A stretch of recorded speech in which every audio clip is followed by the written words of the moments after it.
चालू कर दी। जय श्री राम, जय जय श्री राम। आज अयोध्या के अंदर भगवान रामचंद्र जी के जन्म स्थान पर भव्य दिव्य मंदिर बनकर खड़ा है। 22 जनवरी को गर्भगृह में 5 वर्ष के बालक के रूप में रामलला विराजमान होंगे। इस पुनीत अवसर के साक्षी होंगे भारत के यशस्वी प्रधानमंत्री माननीय मोदी जी, उत्तर प्रदेश सरकार के यशस्वी मुख्यमंत्री आदरणीय योगी आदित्यनाथ जी।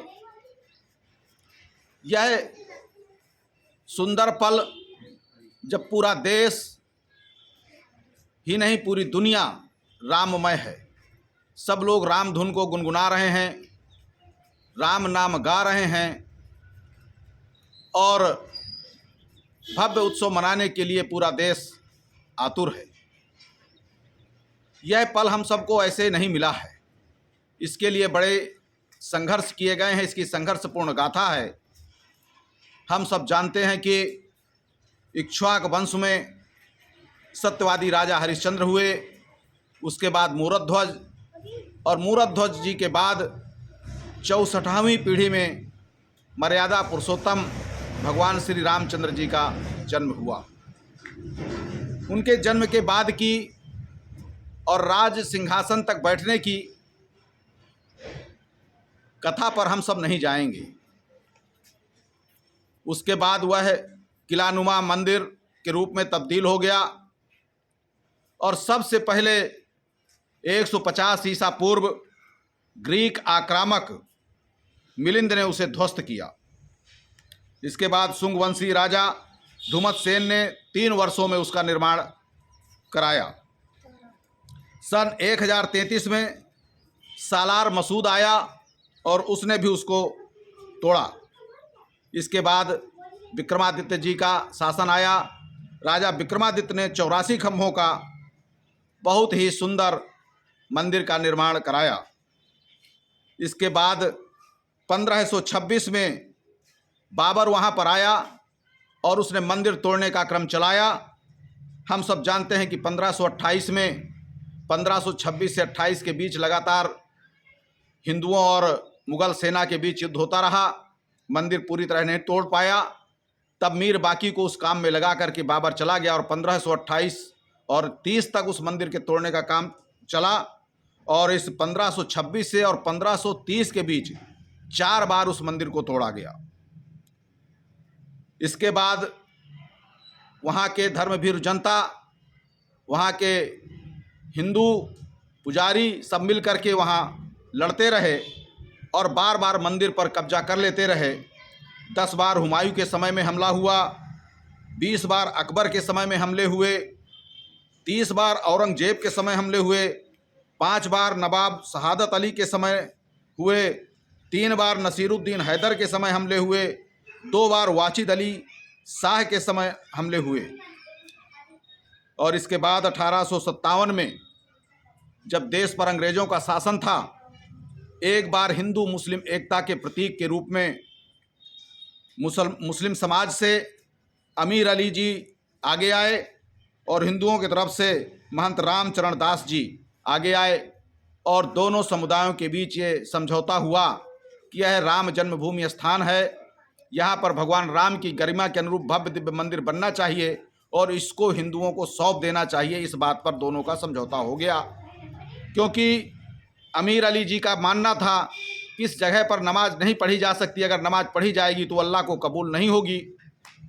इस समझौते की जानकारी जब उस समय अंग्रेज़ों को हुई तो इन दोनों को फांसी दे दी गई, अमीर अली और रामचरण दास जी को फांसी दे दी गई, जिसके कारण यह समझौता टल गया। और फिर इसके बाद ज्यों की त्यों स्थिति बनी रही। 15 अगस्त 1947 को देश आज़ाद हुआ। उस समय सरदार पटेल जी ने कहा था कि हमें गुलामी के इन प्रतीक चिन्हों को हटा देना चाहिए। उस क्रम में सोमनाथ का मंदिर के बारे में हम सब जानते हैं, वह मंदिर बना लेकिन राम जन्मभूमि स्थान रह गया।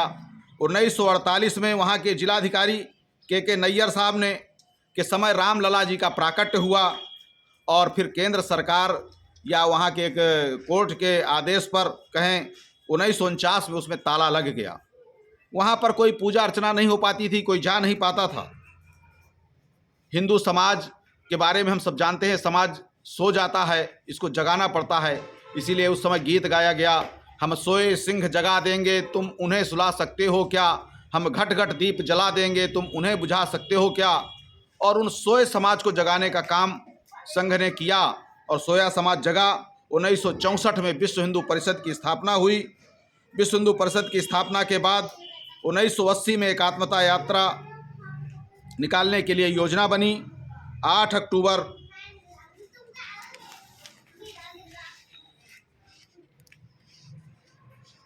को वहाँ पर संकल्प लिया गया।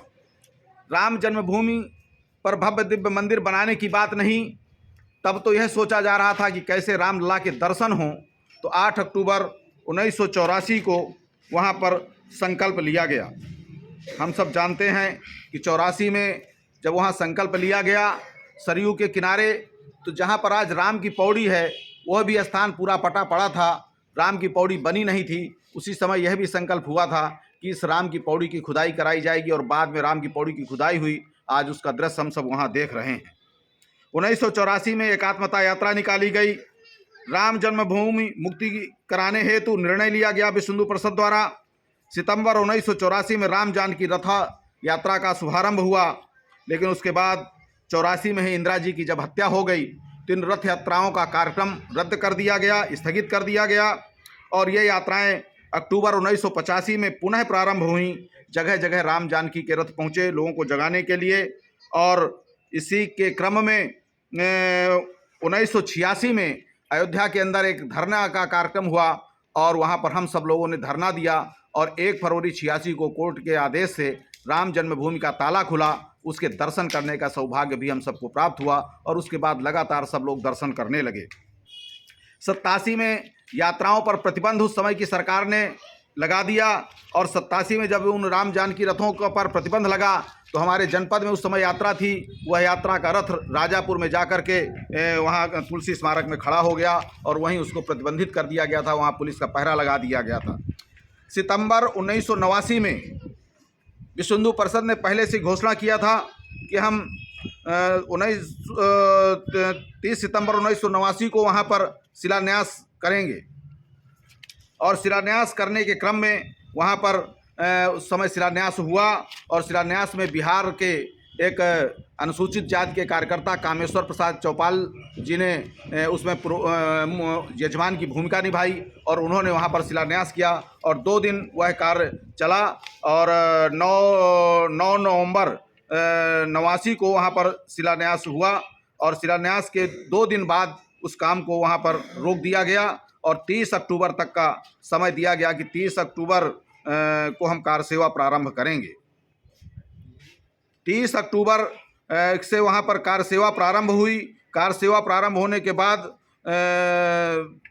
फिर वहाँ पर काम को रोक दिया गया और अगले वर्ष जब ये हुआ कि हम 30 अक्टूबर 1990 को जाकर के कार्य सेवा करेंगे, उसी समय तय हुआ और उसके में तैयारी हुई और 30 अक्टूबर को हम सब जानते हैं जब 30 अक्टूबर 90 को वहाँ कारसेवक गए, उस समय यहाँ समाजवादी पार्टी की सरकार थी, मुलायम सिंह जी मुख्यमंत्री थे और उन्होंने कारसेवकों पर गोली चलवाई और तमाम सारे कारसेवक वहाँ मारे गए। 2 नवंबर को जो कारसेवक वहाँ रुके रह गए, फिर से एक प्रयास हुआ कि हम जाकर के कार सेवा करेंगे और जब 2 नवंबर को वहाँ पर कारसेवक गए तो उस समय उस लाल गली में वहाँ पर घेर करके लाल कोठी के पास उन पर गोली चला दी गई और बहुत सारे कारसेवक उस समय मारे गए। हम सब जानते हैं जब उस समय कारसेवक मारे गए तो पूरे देश में आक्रोश फैला और आक्रोश फैलने के बाद राम जन्मभूमि के लिए प्राणार्पण करके जगह जगह लोगों घरों को स्कूलों को जेल बना दिया गया था, शहर के शहर में जेल के रूप में तब्दील कर दिए गए थे और लेकिन फिर भी हर जगह से निकल करके, जबकि मुलायम सिंह ने कहा था कि परिंदा पर नहीं मार सकता, लेकिन कारसेवक जगह जगह से चाहे महाराष्ट्र हो, तमिलनाडु हो, हर जगह से वहाँ जा करके आंध्र प्रदेश हो, उड़ीसा हो, उत्तर प्रदेश हो, मध्य प्रदेश हो, बिहार हो, राजस्थान हो, सभी प्रदेशों से कारसेवक, जबकि ट्रेनें बंद थी, बसें बंद थी, पैदल हो, अपने साधन से हो, जैसे भी है एन केन प्रकारेण वहाँ कारसेवक पहुँचा था। और कार सेवा में जिस तरह का परिणाम हुआ कि तमाम सारे कार सेवक वहाँ गोलीकांड में मारे गए। इसके बाद हम सब जानते हैं कि फिर से चुनाव हुए और यहाँ पर भाजपा की सरकार बनी, कल्याण सिंह जी मुख्यमंत्री बने और फिर कार सेवा के लिए वहाँ पर दिन निश्चित हुआ। वहाँ पर विश्व हिंदू परिषद ने एक सम्मेलन का आयोजित किया था, लेकिन कार्यकर्ताओं के मन में वह पीड़ा भरी थी जब कार सेवकों को गोली से भूंजा गया था। और 92 में 6 दिसंबर 92 का दिन हम सब जानते हैं कि वहाँ पर कार सेवक पहुँच गए, लेकिन कल्याण सिंह चूंकि राम भक्त थे, गोली नहीं चली और उस कलंकित ढांचे की एक एक ईंट कार्यकर्ता वहाँ से लेकर के चले गए और इतना बड़ा महल जो बना था, वो कलंकित ढांचा खड़ा था, उसकी एक एक ईंट कार्यकर्ता अपने घर ले गए, उसका समूल वहाँ से नष्ट कर दिया। रामलला तंबू के अंदर विराजमान हो गए और तब से वो तंबू में रामलला बैठे थे। आज वह क्षण आया है, आज वह क्षण आया तब आया है जब उत्तर प्रदेश के अंदर एक योगी मुख्यमंत्री है, देश में ऐसा एक राम भक्त, एक सन्यासी प्रधानमंत्री है और उनकी जो जिस प्रेरणा से उन्होंने काम किया था और उस राम मंदिर को बनाने के लिए, हिंदू राष्ट्र बनाने के लिए जो सोच थी, उस सोच को आगे बढ़ाते हुए और रास्ता उसका साफ हुआ। कोर्ट ने भी निर्णय दिया और आज वो भव्य दिव्य भगवान राम की गरिमा के अनुरूप वहाँ पर मंदिर तैयार है। मूर्ति की प्राण प्रतिष्ठा होने जा रही है, रामलला वहाँ विराजेंगे और निश्चित तौर पर राम धुन, जो राम की गूंज इस समय पूरी दुनिया में सुनाई दे रही है, तो वो हिंदू राष्ट्र को अग्रसर करने की बात अपने आप उससे साबित होती है और इस देश में राम राज्य स्थापित होगा। वह राम राज्य स्थापित होगा जिस राम राज्य की कल्पना संविधान के तहत महात्मा गांधी जी ने की थी। राम राज्य क्या है, राम राज्य के बारे में सब जानते हैं और राम राज्य की बात तो सबको करनी ही चाहिए, क्योंकि रामचंद्र जी का ऐसा आदर्श रहा है कि राम राज्य बैठे त्रैलोका, हर्षित भय गए सब शोका, बैरु न कर काहू सम कोई, राम प्रताप विषमता खोई। राम जी के प्रताप से, राम जी के राज में विषमता खो गई थी, वो विषमता अब खो जाएगी। छुआछूत मिटाने का काम विश्व हिंदू परिषद ने जिस तरह से किया था, एकात्मता यात्रा को निकाल करके लोगों ने अपना जल उसमें दिया था, उसका जल लिया था, किसी को पता नहीं था कि किस जाति का, किस व्यक्ति का जल है। इस प्रकार से जातिवाद भी खत्म हुआ, इसी प्रकार से समता समरसता यहाँ आई है। तो निश्चित तौर पर राम राज्य जब आएगा, उस राम राज्य के लिए आइए हम सब कदम बढ़ाएं, हम अपने भगवान राम के आदर्शों पर चलने का प्रयास करें। रामचंद्र जी ने जो आदर्श स्थापित किए हैं, घर परिवार के प्रति, अपने राजा के प्रति, राजा का प्रजा के प्रति, मित्र का मित्र के प्रति, इन सभी बातों को हम जानें समझें, रामायण को पढ़ें, रामायण का गान करें, रामायण का पाठन करें, उसका वाचन करें और उसका मनन करें और उसको अपने परिवार में भी लागू करें, समाज में भी लागू करें। बोले राजा रामचंद्र की जय।